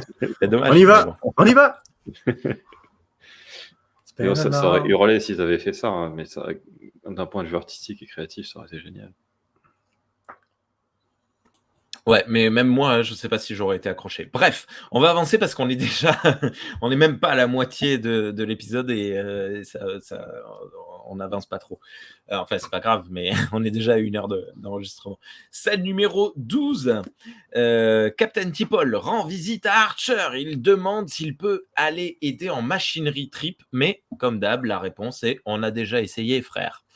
Face au désespoir d'Archer, T'Pol lui explique qu'il peut toujours promener Porthos et rendre visite aux salles de classe. Et là, ah ben oui, ça c'est un petit truc intéressant de la part des scénaristes, vu que ils sont en train de faire un convoi exceptionnel, machin truc, ils ont uni leurs forces et ouais, il y a une salle de classe dans le, peut-être pas dans le NX, mais bref, dans les vaisseaux quoi. Dans le convoi. C'est assez cool. Oui, alors tu sais que j'avais pas du tout capté. Enfin, j'ai pas du tout percuté que c'était pas normal qu'ils aient une salle de classe dans les vaisseaux. Enfin, pas normal. Si, c'est normal, mais pas habituel pour nous. En fait, je suis tellement habitué à TNG où ils ont c'est un vaisseau ville et ils ont une salle de classe. Ouais. J'ai pas percuté, salle de classe, ok. Bon, sur le coup, je me suis dit, attends, depuis quand il n'y a pas d'enfants, il n'y a pas de famille à bord du NX? Et puis pourquoi ils les auraient amenés dans le truc? Et en quelques secondes, ça a fait tilt. Mais c'est vachement cool en fait comme détail. Ouais, c'est vraiment, vraiment sympa. Ils ont vu BSG, je vous dis. Scène numéro 13. 1 an plus tard. Punaise, ce voyage de fou furieux qu'ils ont fait. Les Vulcains, pourquoi ils les ont pas aidés là? Enfin, bon, bref. Le convoi arrive enfin sur SETI Alpha 5. Alors que Tucker explique ce qu'il reste à faire à propos de cette nouvelle planète, Captain T'Pol annonce sa démission. Maintenant qu'elle a mené la flotte à bon port, elle va rester avec Archer, qui a plus besoin d'elle que des autres. La Twilight T'Pol explique alors que les vaisseaux civils ont été démantelés pour être recyclés pour créer la nouvelle colonie. Erreur. Quand tu sais d'avance que ta planète va exploser, va-t'en. Mais ils le savent pas. Je le sais. On est tombé à piège dedans là. Scène numéro 14. Twilight T'Pol, doit prouver. Oh, ça va pas. Twilight T'Pol doit prouver à Archer qu'elle ne lui ment pas. Eh oui. Elle lui raconte alors une histoire très personnelle de la jeunesse d'Archer et de ses amours. On comprend alors assez explicitement que les deux ont une relation proche de ce qui pourrait être marital. C'était sous-entendu jusqu'alors, mais là, il me semble que c'est assez explicite. Pour moi, on reste quand même dans le sous-entendu. Elle dit notre relation a évolué, mais elle en dit pas plus, quoi. Ça fait genre 2 saisons qu'ils essayent de la foutre avec Trip, tu sais, mais c'est correct. Je sais pas. Bon, d'accord, ok. Bon, si c'est pas explicite pour tout le monde, écoutez, moi j'ai des lunettes. Scène numéro 15. Twilight Phlox rend visite à Archer. Il le scanne et annonce que rien n'a changé. Mais que plus de 10 ans après l'accident, c'est bon. Il a développé la technologie nécessaire pour soigner Archer. Tu as pris une capture d'écran, tu voulais parler de ça? Non, il me semble que ça arrive par là à peu près. Enfin, je sais plus si c'est l'arrivée de. Ouais, ça doit être l'arrivée de Phlox. De Phlox, mais... Ok. Scène numéro 16. Non, quelque chose à dire sur le vieillissement de Phlox? Il savait pas trop quoi faire, donc ils lui ont juste fait les cheveux un peu plus longs. Et quelques taches sur le visage. J'ai même pas fait attention. Ouais, il a les cheveux... Soit il les a un peu moins bien coiffés, soit il les a plus longs. C'est un alien, ils auraient techniquement, ils auraient pu le peindre en vert. Puis c'était ouais, genre les dénobiliens vieillissent en verdissant. Ah Ça aurait été trop cool. Scène numéro 16. All aboard the Twilight Enterprise. Le capitaine Tucker accueille en grande pompe Archer et marrant dans mes souvenirs, du coup je comprenais pas. C'est marrant dans mes souvenirs à moi, il avait une vilaine balafre sur le visage. Mais en fait non. Il a juste un maquillage assez sobre d'ailleurs, plutôt bienvenu. Oh mon Dieu, Book Reed a un Book. C'est Mirror Reed. C'est Mirror Reed. Et Oshi est devenue une Karen de l'espace. What? Elle a une coiffure. Bref, désolé, c'est très méchant ce que je viens de dire. Mais rien ne va dans ce vaisseau. Allez, soignez-moi Archer, qu'il remonte le temps, s'il vous plaît. Je suis désolé, mais cette scène de tout le monde. En plus, c'est pareil. Je peux comprendre que ce soit émouvant pour les personnages, mais vous avez vraiment ressenti quelque chose quand vous avez vu ça? Attention, Thierry, il y a ton curseur sur l'écran. Sean, t'as été ému quand tu revois Archer? Ouais. Voilà, c'est ça le problème, c'est que ça fonctionne pas. Mais est-ce qu'on est censé être ému vraiment ou Ben alors, juste t'es censé. Pourquoi tu regardes des films et des séries?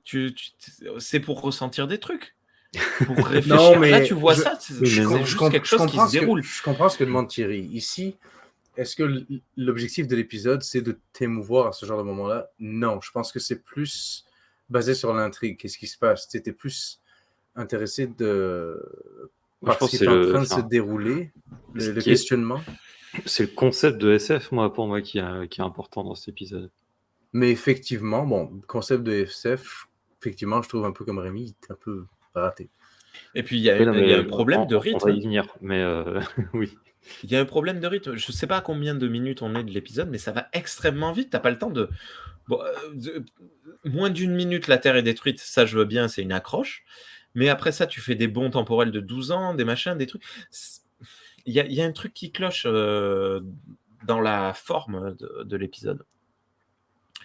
Scène numéro 17. Après la revue des anciens, Twilight Phlox explique en quelques termes comment soigner Archer en une très courte scène. C'est tout. Scène numéro 18. Dans son ancienne cabine, Archer est seul. Twilight T'Pol lui rend visite. Archer en profite pour la remercier profondément pour ce qu'elle a fait pour lui ces 12 dernières années. Alors qu'il s'apprête à faire une révélation, Archer est interrompu par Twilight Phlox qui lui dit qu'il est parti, mon kiki. Et c'est pas trop tôt parce que j'en ai marre, bordel, il reste que 16 minutes. Il reste encore 16 minutes. Qu'est-ce qu'il allait dire selon vous? Parce qu'il sort un truc du genre écoutez-moi, T'Pol, si ça fonctionne, je voudrais vous dire que. Et il est coupé. Qu'est-ce qu'il a. Je voulais vous remercier, je voulais vous dire que je vous aime, que je veux vous épouser. Je veux vous dire que Bon, moi, c'est un peu vous êtes nul en tant que capitaine. Justement, pour moi, c'est un peu le truc ça tease l'idée.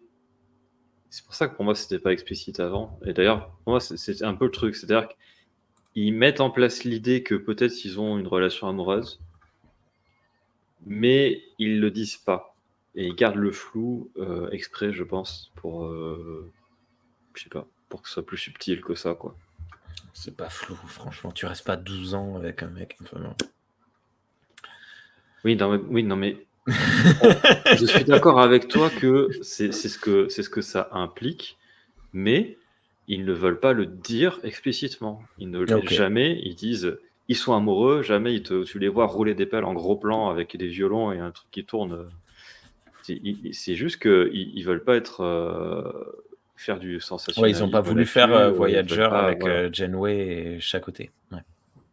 Oui, alors tiens, puisque tu abordes ça, ça me permet de caser ce petit truc que j'ai découvert en me renseignant sur l'épisode. Ils étaient vraiment amoureux. Non, mais en fait, au départ, ce scénario de Max Sussman, il l'avait proposé pour Voyager. D'accord. Eh bien, tu vois, pour Voyager, ça aurait très bien marché. Et ça aurait été Janeway qui était malade et Chakotay qui prenait soin d'elle. Ça aurait moyennement bien marché. Non, ça aurait très bien marché avec Voyager. Puisque Voyager... Et ça n'a pas été... ça s'est pas fait pour Voyager, je sais pas exactement pourquoi. Et ils ont réadapté ça pour. Enfin, ils l'ont recontacté, ils ont réadapté ça pour Enterprise. Je trouve que pour Voyager, il n'y a pas d'enjeu comme là avec l'Xindi où attention, la Terre est détruite et tout. Il n'y a pas ce genre d'enjeu dans Voyager, donc je sais pas si ça aurait aussi bien marché. Si. Bah si, parce qu'il faut les ramener. Ouais, il faut les ramener, mais je veux dire, ils sont déjà paumés, donc tu vas dire, oh là là, ils se sont paumés encore plus, oh là là, c'est compliqué, sans Janeway qui avait sa mémoire. Je sais pas. Je sais pas. Je pense que ça aurait bien marché parce que de toute façon, Voyager, c'est une suite de nouvelles, quoi, de nouvelles courtes. Bref, bon. Je pense que ça marche dans Enterprise, mais juste pas dans cette saison-là. C'est vrai, saison 4, avec l'évolution des personnages. Scène numéro 19. Sur le pont, le Captain Reed, mais que fait-il encore là, annonce au Captain Tucker qu'un vaisseau est probablement en approche par le Soleil.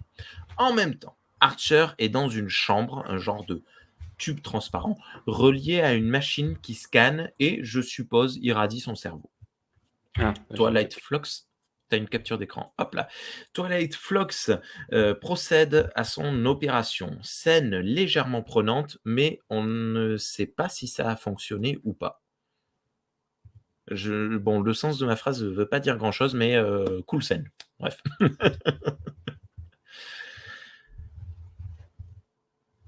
Tu veux te faire irradier le cerveau comme ça.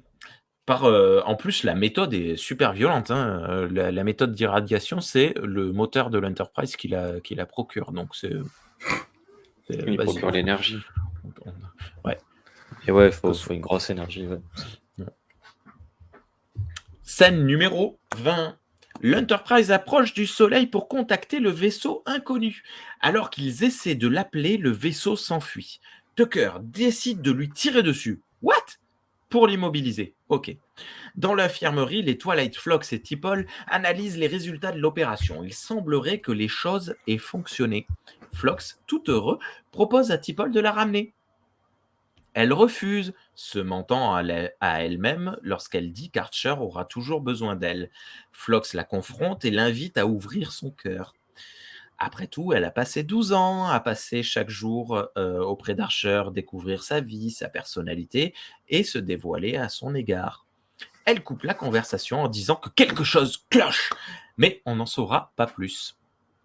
Tu nous montres les animaux, les parasites qu'il a dans le cerveau. Assez sale comme truc. C'est des espèces d'étoiles qui sont comme scotchées à son cerveau. Donc c'est un peu tard dans l'épisode, mais c'est à partir de là que personnellement je commence à être un peu plus intéressé par les concepts science-fiction que nous amène l'épisode. Genre des espèces de parasites temporels. Ouais. Là je commence à être un peu plus intrigué. Super cool concept. Bah, c'est ça qui est génial. En plus, c'est cool parce que on avait vu des êtres hors du temps dans Deep Space Nine. Mais c'était des êtres intelligents, même super intelligents, plus intelligents que des humains et tout. Et là, on a un truc qui est juste un parasite, quoi. C'est rien, c'est un petit machin microscopique. Et puis qui se retrouve là par hasard, quoi. Et des créatures simples comme ça peuvent être hors du temps et peuvent être temporelles comme ça. Et je trouve ça intéressant que du coup, on n'associe pas uniquement le fait d'être hors du temps à être des espèces de pseudo-dieux du futur, quoi. Ça peut être aussi un truc de base à la con. C'est juste un état, quoi. Ouais. Alors, c'est pas avec le temps, mais c'est plus avec l'espace. Refera Discovery avec le tardigrade. Un peu... Non. Non, mais je voulais marquer un bon point pour Discovery, quoi. Oui, c'est plus un animal, mais ouais, il peut voyager dans les... Ouais. Oui. Après, tu avais le Tin Man là, dans TNG, où tu avais le vaisseau. Et aussi, est-ce que ça compte les espèces d'êtres bleus là, qui viennent d'un autre temps ou d'un autre machin parallèle là, qui aspirent la vie de force, la force de vie dans TNG, là, quand ils retrouvent la tête à Data? Ouf, ah oui, oula. Oui, dans Time Arrow. Ouais. C'est une espèce de couple qui traverse Ouais. l'espace-temps pour aspirer le... Tu as une canne en forme de serpent. Là. Ouais, c'est ça. Mais c'est des êtres intelligents quand même, non si... Mais ça, c'est des êtres intelligents. Mais est-ce qu'eux, ils vivent hors du temps ou est-ce qu'ils vivent juste dans une autre dimension? Alors ça, je me rappelle plus. Parce que Ça il me fait semble ça fait qu'ils longtemps que je l'ai pas revu, cet il épisode. me semble qu'ils vivent au même endroit, mais dans une dimension différente. Ils vivent dans la même grotte, mais dans une dimension différente. D'accord. Complexe, ça. Quoi qu'il arrive, Flox confirme ce qu'on n'arrête pas de se dire, que quand même, elle est vachement amoureuse de Archer. Ouais. N'oubliez pas, de toute façon, je n'ai jamais tort. Ah non, mais de toute façon, comme je te dis, c'est évident qu'ils utilisent ça, mais je trouve que notable qu'ils veulent pas le dire à 100%. Et je pense qu'ils veulent pas le dire, je viens d'y penser, parce que niveau éthique, c'est un peu compliqué, parce que le mec, tous les matins, il se rappelle plus qu'ils sont mis en couple, tu vois. Ouais. Donc, et aussi, ça montre que, tu vois, Flox, vu qu'il insiste pour dire, il faut que tu parles de tes sentiments et tout, ben, ça veut peut-être dire que, en fait, ils ont jamais vraiment franchi le pas, tu vois. Genre, elle est amoureuse de lui. Lui, je pense qu'à la fin de la journée, il est amoureux d'elle parce qu'il voit comme elle s'occupe bien de lui et tout. Ça dépend peut-être des jours, je sais pas. Mais du coup, S'il est tu vois, mal luné. peut-être que ça a jamais franchi le pas de se dire, bah ok, on se met ensemble, quoi. Ça nous brise le cœur, ça. Bien. C'était ironique, ça ou... Bah non, moi ça me fait vraiment mal au cœur, mais moi j'aime l'amour. J'aime l'amour. Scène numéro 21. Dans la prison de l'Enterprise, on découvre un extraterrestre dont Thierry va nous donner le nom de l'espèce, s'il te plaît. Ah non, c'est un Iridian. J'ai une capture d'écran de la capture de son vaisseau, je sais pas. Capture d'écran de la capture de son vaisseau. Et oui, ils ont tiré sur ses nacelles pour Oui. l'immobiliser d'abord. Ouais, c'est ça. Donc l'Iridien. Un Iridien qui jure n'être qu'un commerçant. Mais c'est trop gros. Que fait-il ici? Le confrontent Tucker et Reed. Ça, on en dit Space Nine, nous autres, non? Oui. Et même dans le crossover entre TNG et Deep Space Nine, il y a un Iridien. Dans un des crossovers, je crois qu'il y en a. Non, il y en a qu'un, oui. Bah, dans l'épisode où Worf il apprend que il y a des Klingons qui sont dans une prison romulienne et qu'il y a son père qui y vit. Puis en fait, il y vit plus parce qu'il est mort, mais bref, voilà. En fait, c'est un Iridien qui lui file l'info. D'ailleurs, il le menace. Voilà. Il s'appelle Javelin Shrek. Il y en a même un dans Voyager, apparemment. Voyager. Ah, on va savoir quand même. Mais... Est-ce que c'est un fournisseur d'informations? C'est une réalité alternative, apparemment. Ça aussi, dans Voyager. Dans Voyager? Ouais. Après quelques coups de pression dans une scène assez cool, je dois dire, l'Iridien avoue être là pour récupérer des informations sur Phlox et le suivre. Scène numéro 22. Alerte! Le capitaine Tucker est convoqué à l'infirmerie. Phlox et T'Pol ont une grosse annonce. Lorsque les premiers parasites ont été détruits du cerveau de Archer, les scans d'il y a 12 ans également ont été modifiés. Soit les ordis de l'Enterprise sont à chier, soit l'espace-temps a été modifié. Je vous laisse tenir les paris. Phlox et T'Pol demandent... Oui, Thierry? C'est les deux. Oui, et ben, là, il arrive un de mes deux principaux problèmes avec cet épisode. Quoi? Élabore. Okay. Vas-y, fais pas du teasing comme ça. Ils ont supprimé des parasites. Ça les a supprimés de toutes les périodes temporelles où Archer est vivant, quoi. Et donc, ça a remodelé, en fait, toute la ligne temporelle où ils sont, où il n'y a plus les parasites qui sont supprimés, ce qui fait qu'ils sont plus sur les scans. Sauf que, comment ça se fait qu'ils soient encore dans leur mémoire à eux? Ils devraient pas s'en souvenir, en fait. Parce que Ouais, les ils auraient histoires de là, voyage non. dans le temps, c'est de la merde. Ne faites pas ça.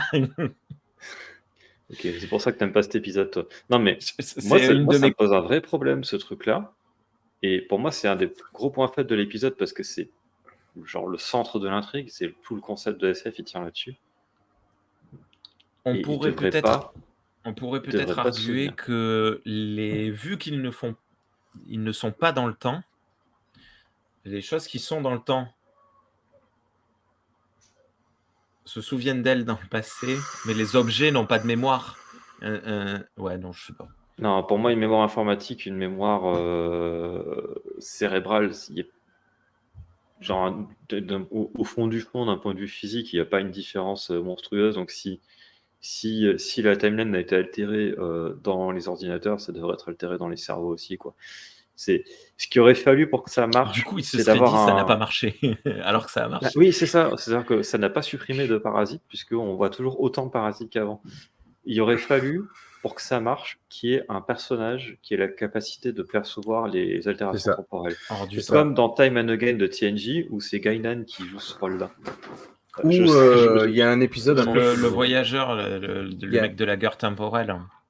Il y a un épisode un peu foireux aussi de Discovery, je pense, où c'est, je sais plus si c'est Ah oui, le docteur. Hein. Ouais, Ben, à le cause du tardigrade, il se rend compte qu'ils sont dans une boucle temporelle. Ouais, c'est ça. Donc du coup, il y a toujours un personnage élément qui vit en dehors des distorsions temporelles de l'histoire qui prend place. Donc du coup, c'est cette personne-là qui permet de voir vraiment. Effectivement, il aurait fallu avoir, tu sais, comme C'est si pas le Archer. docteur, je dis une bêtise. Non, c'est pas le docteur, Ouais. c'est son chéri, je pense. C'est son... Ouais, Mais ils auraient pu effectivement dire peut-être que Archer, lui, à cause de ça, ben, il était comme, genre son esprit, on va savoir, tu sais, était comme en dehors du temps.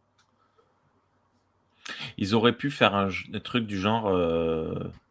il a certains souvenirs qui reviennent parce qu'il y a moins de parasites. Du coup, il dit non, attendez, allez-y, continuez, ça a marché. Ouais. Très bonne remarque, merci Valide. Thierry. Valide. C'est un bon. Flox et Tipol demandent de dérouter toute l'énergie du vaisseau pour soigner Archer une bonne fois pour toutes et altérer la timeline. Mais Tucker refuse car ils sont sous la menace des Xindi qui peuvent arriver à tout moment. La scène est un plan séquence et enfin il se passe quelque chose. Oshi appelle Tucker. Non, pas un. Ah oui, non, voilà. Non pas un, non pas deux, mais bien 6 vaisseaux Xindi sont en route. C'est la bagarre, c'est la guerre.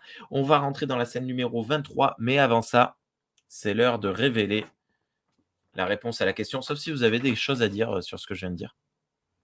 6 vaisseaux Xindi, c'est un petit peu exagéré quand même. Mais bon, on sent la perte de confiance. Tu vois, les mecs, ils ont détruit... ils ont éteint une civilisation entière. Il reste 6000 mecs par là. On y va quand même à 6 au cas où, parce que bon, voilà. Non, c'est dommage. Le personnage que mon épouse aime le moins au monde, Sean, au monde de Star Trek. Sean, tu as dit l'impératrice Georgiou. Thierry, tu as dit le docteur Crusher. Eh bien non. Eh oui. Un des personnages les plus aimés dans Star Trek. Il s'agit de Janeway. Mon épouse déteste Janeway. Ah, ok. C'est assez... Chacun ses goûts. C'est marrant. C'est assez... En plus, c'est physique. Hein. C'est dès qu'elle apparaît à l'écran, elle vomit. Non, pas à ce point, mais ouais, c'est assez... assez compliqué. Ouais. Elle n'a pas d'argument. Hein. Faut pas qu'elle regarde Prodigy. Peut-être qu'en animé, ça ira mieux. Peut-être en hologramme, ça marche. Ouais, en hologramme. Mais dès qu'il y a l'autre... Ah non, c'est la vraie. Non, pas la vraie. Écoute, nous n'avançons pas. Hein. Vous êtes toujours à 2 points chacun en 9 épisodes. Vous n'êtes pas très bons, hein, je dois dire. On va accuser les questions. Les questions ne sont pas bonnes. Écoute. Scène numéro 23. Sur le pont, après la coupure pub, Tucker ordonne d'ouvrir le feu. On a une petite référence à Shran, ça fait plaisir. On découvre alors que le budget FX de l'épisode est terminé puisqu'on ne voit pas d'image de cette bataille. Ok, j'ai rien dit. En fait, on voit la bataille. Je sais pas pourquoi. Le premier tir, on voit donc les acteurs qui font comme ça. Tu vois, c'est la bagarre, ça bouge, mais on voit pas les vaisseaux. C'est très étrange, ça m'a surpris. Pendant la bataille, Archer s'énerve et court sur le pont. Pétard, il va pas laisser l'humanité être détruite comme ça. La bataille tourne très très mal, un vaisseau humain est mis hors de combat et oh mon Dieu, la passerelle a explosé et tout le monde est mort. Enfin une scène choc. Et puis là, c'est recta. C'est l'occasion rêvée. On sent la haine dans ton de résumé. La haine de l'épisode? Ah non, Ouais. non, mais vraiment, là, j'étais choqué. Je m'attendais pas à une. Mais c'est ce qui se passe souvent hein, dans tous les épisodes de TNG où il y a des boucles temporelles ou des trucs comme ça. Tout le monde meurt. Le fameux épisode là où il y a des milliers d'Enterprise qui apparaissent, ils explosent dans tous les sens. Tout le monde est détruit. C'est assez trash. Donc c'était. Voilà, mais c'est cool. C'est l'occasion rêvée. T'Pol appelle Phlox et lui demande de la rejoindre en salle des machines. On va soigner Archer. Dans le même temps, les Xindi se téléportent à bord de l'Enterprise et commencent à tuer tout l'équipage. Alors que T'Pol et Archer arrivent dans la salle des machines, la chambre a été détruite. Décidément, tout est contre eux. Je ne l'ai pas noté, mais me vient une question. Si le pont est détruit, comment ça fonctionne en fait? C'est la salle des machines qui prend le commandement du vaisseau. Probablement. Probablement. Moi, Et je dirais vu que bien là- qu'il n'y a plus de commandement du vaisseau. Hein. Donc Autant en fait, il va tout droit. Quoi. dans la nouvelle génération, tu sais, comme l'Enterprise D se sépare en deux, tu La peux nacelle avoir est- un commandement sur la passerelle normale et sur ce qu'ils appellent la passerelle de combat, qui est près de la salle des machines, je crois. Et donc là, effectivement, ils en ont deux, donc ils peuvent transférer les commandes de l'une à l'autre. Mais autant sur la NX-01, je sais pas. Ouais, mais il y a forcément une console de navigation ailleurs que sur Il doit y avoir un Ouais, joystick. de secours, quoi. C'est de obligé que, tu sais, peut-être qu'ils ont, tu sais, ils marchent au scanner, ils marchent plus, tu sais, ils ont plus de vue, vraiment. Ils marchent uniquement au scan, puis, mais j'ai forcément, à moins que c'est comme la passerelle est détruite, tout le monde dans les pods, on s'en va. Non, je penserais pas, là. Tout le monde dans Ça crée... les tubes Kelvin. Ouais, parce que, tu sais, ça fait que le vaisseau est très vulnérable, hein, d'un coup. Hein. Ouais. Bon, après, normalement, la passerelle n'est pas censée être détruite. C'est genre le dernier truc qu'il faut détruire dans un vaisseau. Après, techniquement, tu voudrais probablement mettre ton centre de commandement et donc ta passerelle pas vraiment sur le top de ton vaisseau. Tu voudrais le mettre vraiment au cœur, comme un noyau. Ouais, ça c'est une critique générale sur Star Trek. C'est genre. Non, je sais pas, dans une les organisation passerelles pacifiste. sont en haut des soucoupes. Bon. Je sais pas. Oui, mais dans bon, une c'est organisation. pacifiste, Et mais les Klingons. ils ont quand même des torpilles à photons, tout ça. Et les Klingons qui ont leur passerelle, c'est la pointe du vaisseau. Moi, j'assume que c'est parce Il y a que un sens c'est... où j'ai pas peur, quoi. J'y vais, mais je sais pas. Ouais, moi, j'assume que c'est tellement polluant ou toxique, où il y a des radiations tellement fortes dans leur, dans leur warp drive à eux qu'ils sont obligés de se mettre très loin. Tucker meurt, c'est pas grave, mais nous, on reste tranquille. Ouais, peut-être, je sais pas. Archer propose alors de carrément faire péter le moteur, ça tuerait tout le monde, mais au moins, il y aura plus de parasites.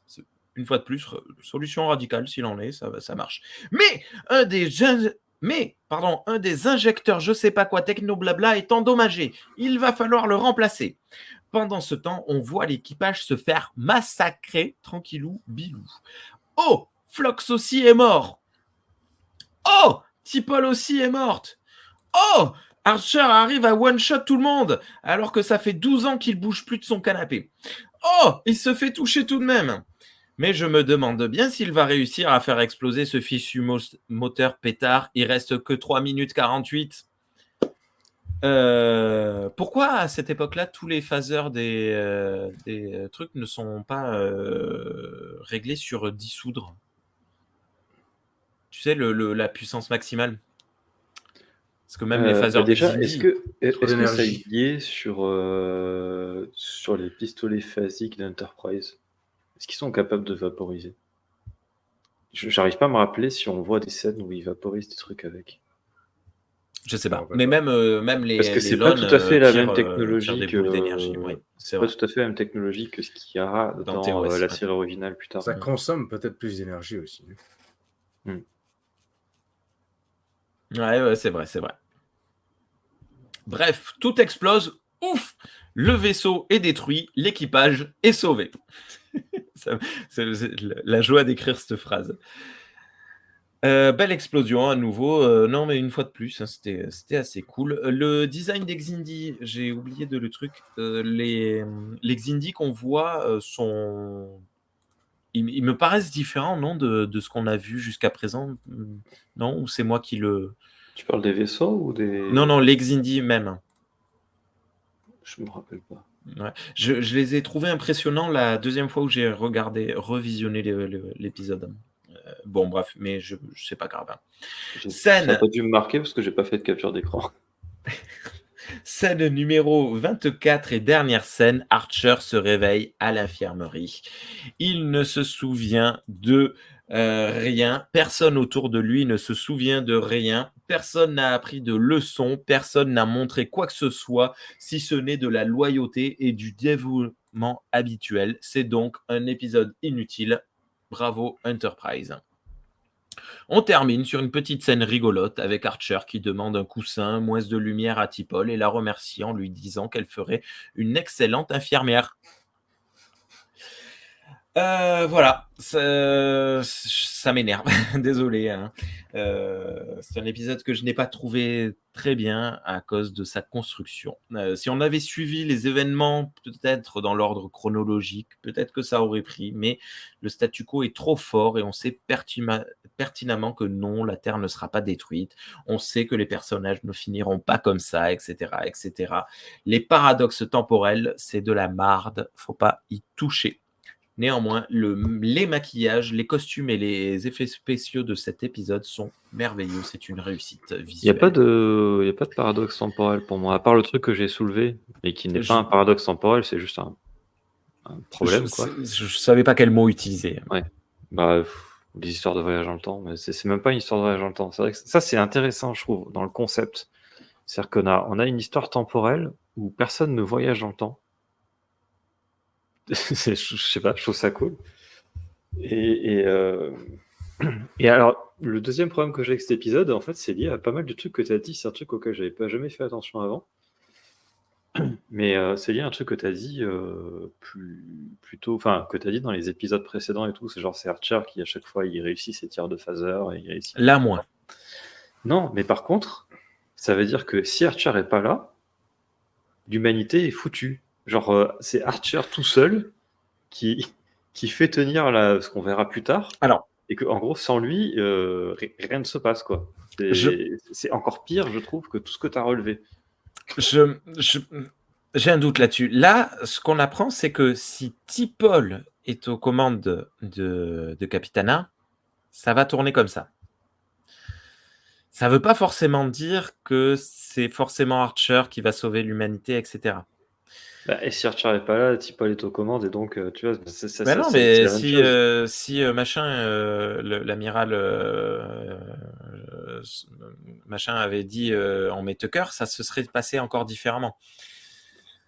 Je suis pas certain. C'est ce qu'aurait dit, c'est ce qu'aurait fait J.J. Abrams. C'est un peu ce que dit le premier film, là, le film de 2009.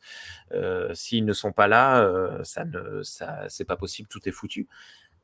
Mais là, en l'occurrence, c'est un petit peu plus nuancé que ça. Je pense que ce qu'essaye de nous dire Star Trek, c'est qu'il y a de bonnes solutions et que là, en l'occurrence, c'était une mauvaise solution. Je doute, mais j'y ai pensé. Hein, Archer est-il le super-héros? Je sais pas. Sinon, cette c'est saison, super horrible pour T'Pol, quoi. C'est genre, elle est tellement incompétente en tant que capitaine qu'elle mène l'humanité à la ruine, quoi. C'est super. Vraiment, super pour elle. Elle n'est pas incompétente, elle n'est pas faite pour l'idée. Oui, Sean, tu allais dire quoi? Non, j'allais dire, je sais plus ce que j'allais dire. Voilà. dans cette saison, Oui, non, dans cette saison, il est le super-héros de cette saison. C'est assez clair. C'est très On Archer. verra ça dans la scène finale de la saison. Il est le super-héros de cette saison.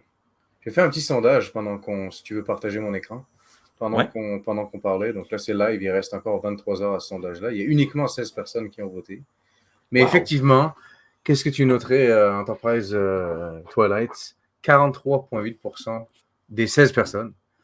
Donc, beaucoup de gens ont répondu, mais les gens ont répondu 5 étoiles. Puis, il y a 12,5 pour du 3 ou du 2 étoiles. Personne m'a laissé un commentaire pour me dire « Je mets 1 étoile, l'épisode est pourri ». Donc, c'est là que les gens aiment. Waouh! C'est assez fou.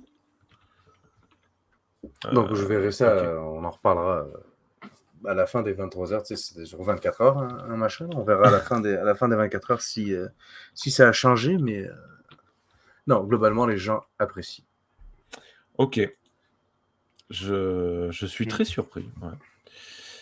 Moi, s'il n'y avait pas mes 2 reproches, c'est-à-dire si peut-être on trouvait un moyen, à la limite même. En direct. Voilà. Pour les personnes qui nous écoutent, je viens de tweeter c'est de la merde, je mets qu'1 étoile. Ils faussent le sondage. Surtout, en fait, s'ils avaient mis un personnage qu'ils avaient introduit vite fait, peu importe, qui perçoit les altérations temporelles, même de manière instinctive ou légère, et qui aurait été capable de dire si, il y a un problème, enfin, si, ça a bien supprimé un truc, c'est juste que ça l'a supprimé de toutes les périodes. Ils auraient pu faire que c'était pas. Ça aurait fait un épisode que j'aurais beaucoup plus aimé et que j'aurais pu noter peut-être 4 ou 5 étoiles. Parce qu'il y a vraiment un bon concept de SF derrière. Et j'aime bien Toi, tu disais dans l'ordre chronologique, au contraire, j'aime bien que ça fasse un peu puzzle et qu'on alterne un peu entre les trucs, qu'on soit perdu comme Archer, peut-être. Ouais, c'est vrai. Voilà. Tu peux résoudre comme 3 problèmes en même temps. Là. Tu prends T'Pau, puis tu fais qu'elle est affectée par les machins.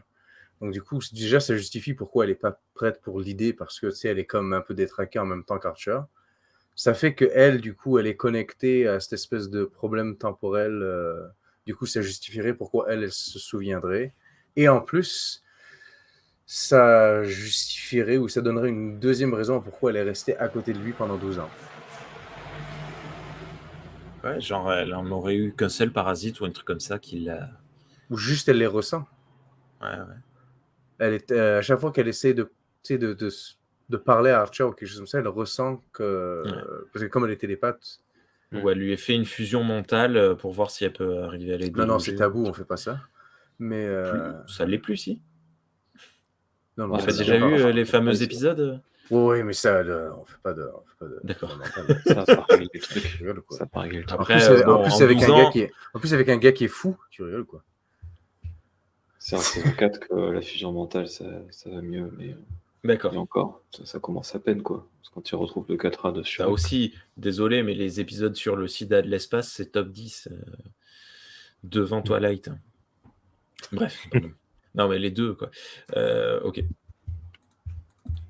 What else? C'est ça. Ben voilà. Merci. Par le passé. Ouais, non. Non, il s'en fout. Non, t'as pas envie de nous les dire finalement? En fait, non, c'est un truc que j'aurais pu apporter en réponse si quelqu'un avait relevé le machin, mais comme personne n'a relevé, c'est pas grave. Ah bah non, mais vas-y, on a déjà... Relève pour nous. On a fait déjà l'épisode le plus long. Oui, mais j'ai envie de dormir. Non, pardon. Ok. Non, mais en fait, c'est par rapport à la... Si, quand même, Sean l'a mentionné au tout début de l'émission, sur le fait qu'ils n'étaient pas toujours d'accord sur la mécanique temporelle, comment elle fonctionne. Et là-dessus, pour moi, jusqu'à la fin d'Enterprise, avant Star Trek 2009, en fait, tout le monde était plutôt d'accord sur la mécanique temporelle dans Star Trek. Et en fait, quelque part, l'existence de Star Trek 2009 et surtout du fait qu'il y a eu Discovery après aussi, et Picard, peut-être plus Picard, ça change la manière dont on peut percevoir cet épisode. C'est-à-dire que dans la mesure où il y a eu une altération temporelle à un moment, en tenant compte de ces nouveaux trucs, et ça a créé 2 timelines différentes. Ça n'a pas effacé une timeline. Ouais. Et donc, si on part de ce principe-là, ce qu'on voit dans cet épisode, c'est une timeline qui existe encore, où Archer s'est suicidé en tuant tout son équipage, et une autre timeline qui existe, où Archer n'a pas été contaminé par les parasites et qui continue sa route. Moi, Et là, je trouve que ça détruit genre tout le principe de l'épisode, quoi. C'est genre tout le principe de l'épisode, c'est il faut sauver. Enfin, à vraiment on apprend que ça va sauver le truc, il faut guérir Archer à tout prix, genre quitte à tout sacrifier, parce que ça va rétablir les choses comme elles auraient dû se passer. Et là, ça se transforme en, en fait, ça sert à rien ce qu'ils font, parce que de toute façon, la timeline d'origine, elle existe toujours. Et qu'il soit guéri ou pas, il y a toujours une timeline. Enfin, voilà. Et puis ça veut dire que entre chaque épisode, c'est arrivé 1000 fois. Oui, ouais. Oui, carrément. Ça n'a pas. En fait, si tu veux, si ça n'a pas d'impact sur ta narration, moi, enfin, toutes les histoires. Enfin, voilà. Et en fait, le truc, c'est que. Voilà. Autant Parfait. tu vois, ça fonctionne dans un épisode comme dans les séries comme Voyager, tu vois, saison 1, la Janeway qui se tue elle-même dans je sais plus quoi, machin truc. Ça fonctionne parce que le statu quo de Voyager, c'est un épisode, une histoire. Un épisode, une histoire, sauf de temps en temps, mais bon, voilà. Dans une série avec une continuité, ça n'a. C'est les épisodes filler. Alors que là, pour le coup, c'est un épisode qui a vachement de budget et tout, machin, et qui. Moi, c'est un acte manqué. Alors là, tu diriges sur un autre truc, mais du coup, il faut que je réponde à 2 trucs. Désolé. Par contre, dans Star Trek, avant ces trucs-là, la mécanique temporelle, c'était une altération temporelle. La dernière itération des altérations temporelles, c'est celle qui est gardée. Les timelines sont écrasées et il y en a pas d'autres. Et quand tu vois d'autres trucs, c'est des univers parallèles, c'est pas des timelines. En fait, c'est 2 choses différentes. Oui. Il y a chaque univers parallèle a sa timeline, mais elles sont indépendantes et elles se croisent pas. Enfin, elles se croisent pas. Les altérations temporelles n'interagissent pas avec ça, en fait. Tu voyages dans le temps, tu voyages dans le temps de ton univers. Et c'était assez cohérent là-dessus jusque-là. Et puis après, on a dit, en fait, même dans Star Trek 2009, en fait, si tu l'interprètes avec le filtre de la mécanique temporelle de Star Trek, c'est juste que la timeline d'origine a été effacée et est remplacée par ce qu'on appelle la Kelvin Timeline. Et l'ancienne n'existe plus, elle a été détruite. Évidemment, tu peux pas vendre ça à tes fans de Star Trek. Bon, alors on a détruit tout l'ancien Star Trek et puis maintenant c'est la Kelvin Et puis on Timeline. vous emmerde. Mais c'est vraiment d'un point de vue de la mécanique temporelle, c'est vraiment ça. Après, dans Beyond, on apprend qu'en fait, comme tu disais, Sean, finalement, c'est la timeline alternative d'une autre timeline, donc d'un univers parallèle. Donc à la limite, ça, c'était encore bon, tu vois. Mais le fait qu'il y ait Picard derrière. Techniquement, dans le canon, c'est créé à partir des événements genre. Ils ont fait un bond temporel Kirk, et je ne crois pas une seconde, pour moi ça a été créé avant, mais techniquement à date, ce serait ça l'explication. Tu sais. Mais c'est pas trop établi, c'est-à-dire que cette remarque que toi tu as fait, Sean, et que je trouve très pertinente sur Beyond, je vois personne en parler, ni les scénaristes des Star Trek actuels, ni la plupart des fans.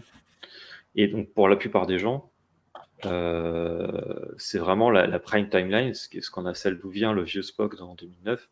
C'est la même timeline que celle qu'on connaît dans TNG, TOS, etc.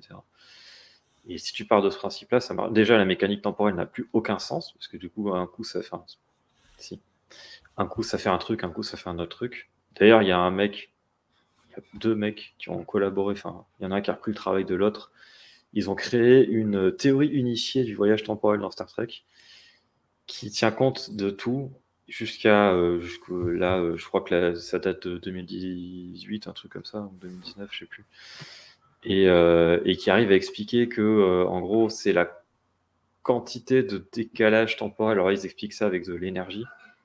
Mais en gros, plus les timelines sont divergentes, plus elles ont de chances de devenir indépendantes et de devenir 2 timelines parallèles qui coexistent. Et si la divergence est très minime, genre comme dans les émeutes de Bell où ils ont juste remplacé Cisco, enfin le mec par Cisco, là, comme il y a eu très peu d'altérations, elles fusionnent. Et ils ont sorti tout un truc avec de l'intrication quantique, temporelle, je sais pas quoi. Enfin bon, ils ont sorti tout un truc qui explique un long article en anglais qui explique tout ça. Mais le problème, c'est qu'avec cette théorie-là, de nouveau, l'épisode là en question, tu te retrouves avec. T'as sorti un stylo, tu vas faire des schémas, Sean. Non, en fait, il va dessiner, il on se va nous retrouve dessiner avec, des moustaches sur l'écran. la timeline Terre détruite, Archer qui se suicide l'Enterprise. C'est une Elle timeline, continue à exister. dans le fond. Aïe, aïe, aïe, aïe. Ok. Pour faire vite, c'est une timeline. Ok. Ce que t'expliques, toi, c'est quand il y a une différence vraiment majeure, ça en crée une autre. Ouais. Il y avait Ça. un point de départ. Ça Mais continue d'exister. Ouais. c'est ça. Quand tu dis dans la situation des épreuves de... Ouais, bravo. Il comprend. On sait tracer les traits. Dans la situation de... Donc, on va reprendre la même timeline, tu sais, sauf que ce que tu dis, ils ont juste changé une personne Cisco pour Bell. Dans le fond, ça fait globalement ça. Ça fait une petite bosse dans la timeline, là, ça change un petit peu. Puis la nouvelle timeline, comme ça devient juste ça, là, avec la petite bosse, la petite altération, mais c'est la même qui continue. C'est ça, ouais. Super simple. Mais c'est vrai que pas tout le monde suit ces mêmes règles. Puis ça va être de plus en plus difficile de suivre ça, surtout avec des Discovery, des Beyond, des tout le monde qui vient se mêler là-dedans. Non, mais des exécutifs qui s'en foutent. De suite. Ils l'ont dit dans une interview, je sais plus lequel. Il y en a un qui l'a dit dans une Ils l'ont interview. dit une première fois dans Discovery, de toute façon on vous emmerde, on fait ce qu'on veut. Et ils l'ont dit une deuxième fois dans Strange New World, de toute façon on vous emmerde, on fait ce qu'on veut. Ils l'ont dit plein de fois. Donc, après, on peut l'accepter, voilà. Ouais, chacun de se moi, y a pas de positionner problème, par hein. rapport à ça. Ils nous emmerdent, je les emmerde aussi. Je fais ce que je veux. Bon, Voilà. Ok. sur ces notes positives. Ah non, mais c'était une super émission. Waouh, merci beaucoup. On a fait notre plus longue. On a fait plus long que notre épisode pilote. Merci beaucoup à tous les deux. C'était vraiment savoureux de faire ça avec vous, comme d'hab. À très bientôt à toutes et à tous. On se retrouve d'ici 2 semaines. N'oubliez pas, si vous êtes dans le coin, de venir nous voir. C'est gratuit, l'entrée de podcast. J'aurais dû le dire au début de l'émission. Mais c'est pas grave. À bientôt, Thierry. Bonne soirée. À bientôt tout le monde. Bonne soirée. À bientôt, Sean. Bonne soirée. Bonne soirée. N'hésitez pas à nous laisser des commentaires. Parlez des timelines, parlez de tout. Ouais. Dites-nous si vous n'êtes pas d'accord avec nous. Si vous avez des exemples dans TNG ou dans Deep Space Nine. Dans Voyager, ça compte pas, c'est à part. de trucs qui contredisent ce qui a été dit ce soir. Ciao! Là.